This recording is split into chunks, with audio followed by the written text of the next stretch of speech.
Welcome to the Omega Channel. Here, we'll use the power of language to take you step by step into the world. Hello, everyone. I'm Omega. How's your day? Hi, everyone. I'm Justin. So before we jump into our lesson, I want to ask you to just pause for a second. At a moment. Yeah, take a deep breath. And I want you to check in with yourself. Where are you right now? Physically, mentally, just kind of arrive in this moment. That's a great question. Maybe you're in the car right now, staring at taillights, stuck in a bit of traffic. Or maybe you're at home doing the dishes, just trying to get the kitchen sorted before bed. Or maybe, and I think this is who we really want to talk to today, maybe you're sitting on the edge of your bed. Oh, I know that feeling all too well. You're staring at a pair of running shoes on the floor or a blank notebook on your desk, and you're just trying to find the willpower. Just any scrap of energy to do that one thing you promised yourself you'd do. It's a classic struggle, isn't it? That Sunday night promise that becomes, well, the Monday morning panic. We have all been there. You set these huge, massive intentions, and then reality hits. It is such a universal experience. In English, we sometimes talk about a feeling of vertigo. Vertigo. Like dizziness from heights. Yeah, usually yes. But we're talking about a different kind of vertigo today. It's the feeling you get when you stand at the bottom of a huge mountain, your goal, and you look all the way up. Right. And you just think, there is no way, absolutely no way I can climb that. And that feeling, that's just overwhelm, isn't it? It's that analysis paralysis. And honestly, that feeling is usually the end of a new habit before it even begins. It stops you dead in your tracks. It does, because the gap between where you are sitting on the bed and where you want to be just feels unbridgeable. So true. So our mission today is to help you dismantle that mountain. We're going to break it down using some wisdom from James Clear's Atomic Habits. Yeah. Specifically, law number 2, make it attractive, and law number 3, make it easy. And I've got to say, I'm quite excited about this because we're going to teach you how to, well, essentially trick your brain. We're going to show you how to build a system so clever, your brain just can't say no. And please stay with us until the very end, because we do have a surprise bonus for you. It's a little mindset shift that can change everything about how you look at failure. It really does. Yeah. But let's start with the basics. Walk us through this law number 3.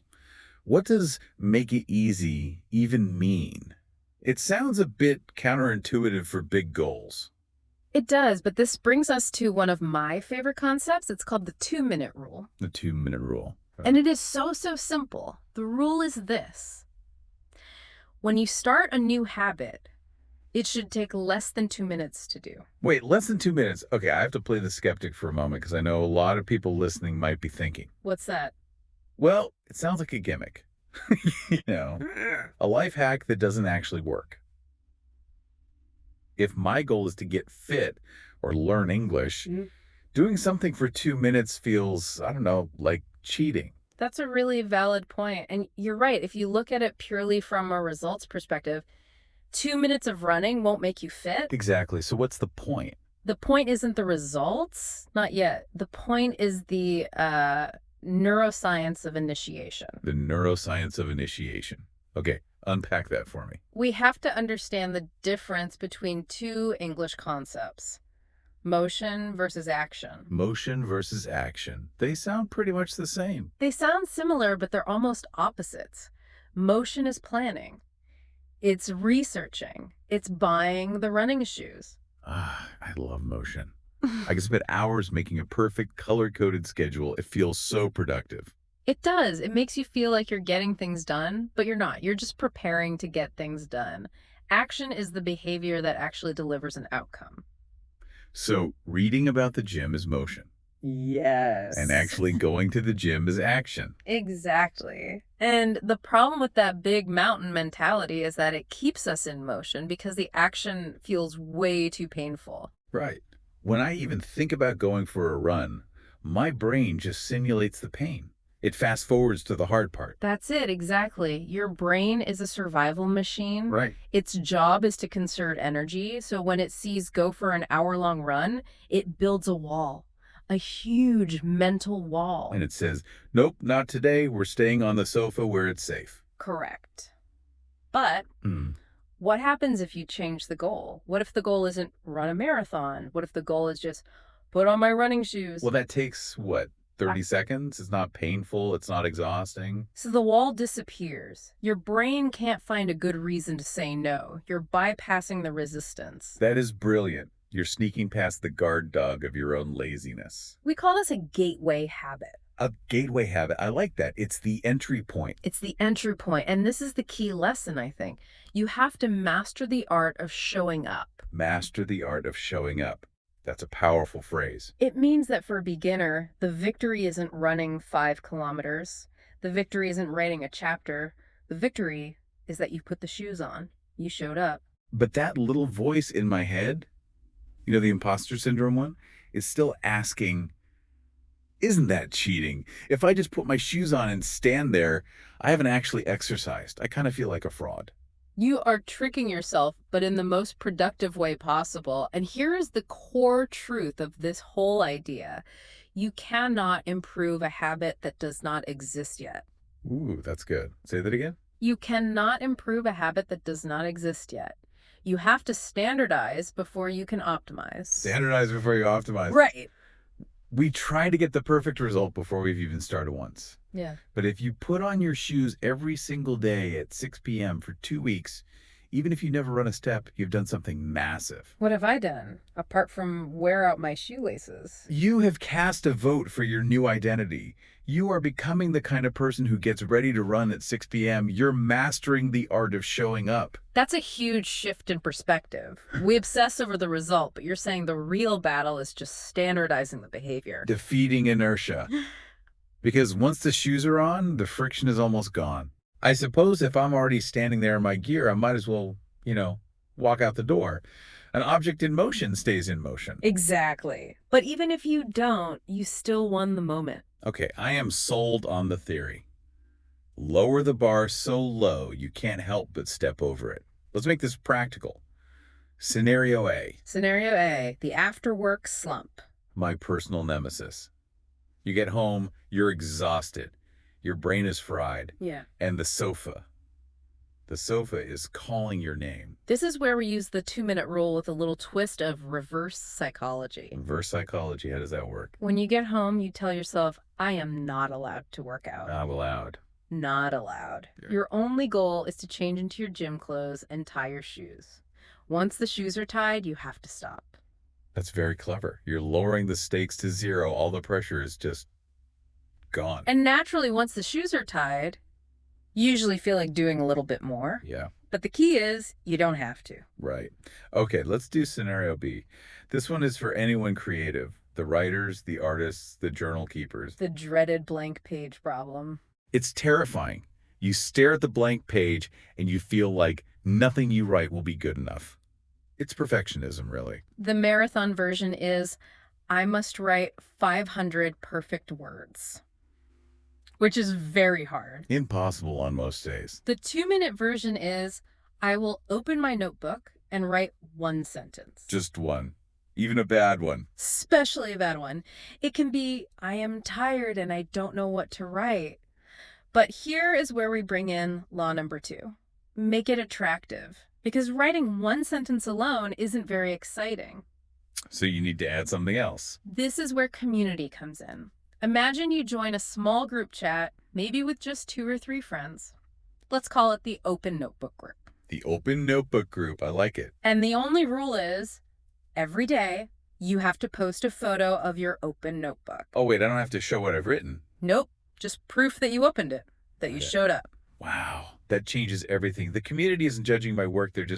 They're witnessing the effort.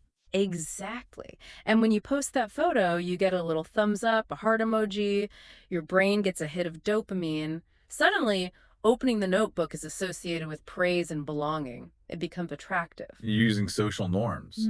If everyone else is doing it, I want to do it too. Yeah. It replaces the fear of failure with the joy of belonging. That is so smart. It takes the isolation out of it. Right. Okay. Scenario C. This one is tricky. An invisible habit. Meditation. Meditation is so tough for beginners. The marathon version is meditate for 20 minutes. Which feels like an eternity. I start thinking about my grocery list after about 10 seconds, and then I feel like I've failed. So the 2-minute rule version is I will close my eyes and take 3 deliberate breaths. 3 breaths. That takes what, 15 seconds? Barely. You can't say you don't have time, but how do we make it attractive? Right. How do you make an internal habit social? Imagine a group chat called the Daily Breathers. The only rule is when you take your 3 breaths, you send a specific emoji, maybe a cloud or a leaf. Oh, I love that. So throughout the day, your phone buzzes, you see a little cloud emoji from a friend. It's not a nagging notification, it's a high five from your tribe. It's a cue. Yeah. And a celebration at the same time. It tells me, this is what my people do. I love how those two laws work together. Make it attractive and make it easy. It's a pincer move on your own psychology. So I have to ask, is this stuff only for beginners? Because I can imagine a pro listening and thinking, I'm way past the 2-minute stage. That is a fantastic question. And the answer is no. This is actually a secret pro strategy. A pro strategy, tell me more. Even pros, athletes, writers, you name it, they get into slumps, they burn out. Of course, it happens to everyone. When a pro is in a slump, they don't try to force a peak performance. That just leads to more frustration. Instead, they hit the reset button. The reset button. They go right back to the 2-minute rule. They treat themselves like a beginner again. You have to humble yourself. Yes, you have to humble yourself to find the flow again. You strip away all the complexity just to find consistency. The goal isn't improvement, it's just maintaining the loop. You know, you gave me a really great visual for this before we started. The vegetable peeler. Can you share that? I'd love to. I want everyone listening to imagine your big, goal-getting fit learning English as a heavy stone statue. Okay, I'm picturing it. It's huge, intimidating. Now imagine taking a vegetable peeler to it. A vegetable peeler for carrots. Yes. Start peeling. Peel away the expectations. Peel away the duration. Peel away the quality. Just keep peeling. Peeling and peeling. Keep peeling until there's almost nothing left. Until all that remains is a tiny 2-minute kernel of action. A 2-minute kernel. That is what you need to find. What does your kernel look like? Is it just putting a yoga mat on the floor? Is it just opening a document? And once you find it, Just do that. just do that master showing up. This brings us perfectly to our surprise bonus. It does. The surprise bonus is simply permission. Permission. We are giving you permission to stop trying so hard. Permission to let go of the guilt. The bonus is the relief of knowing that just putting on the shoes, that counts as a victory today. You don't have to carry the whole mountain. That is a massive weight off the shoulders. It redefines success. Success is the action, not the outcome. So here is our final challenge for you. Find your shoe selfie group. Find just one person you can text when you've done your 2-minute habit. You don't have to run a marathon. Just put on the shoes, take a picture, send it to a friend. Just say, hey, I showed up. That counts. That is a huge win. It really is. A good system beats willpower every single time. Thank you for watching the Omega channel. I hope today's lesson was helpful. Please remember to subscribe, like, share, and turn on notifications. See you next time. Keep learning, and we look forward to seeing you next time. Curio.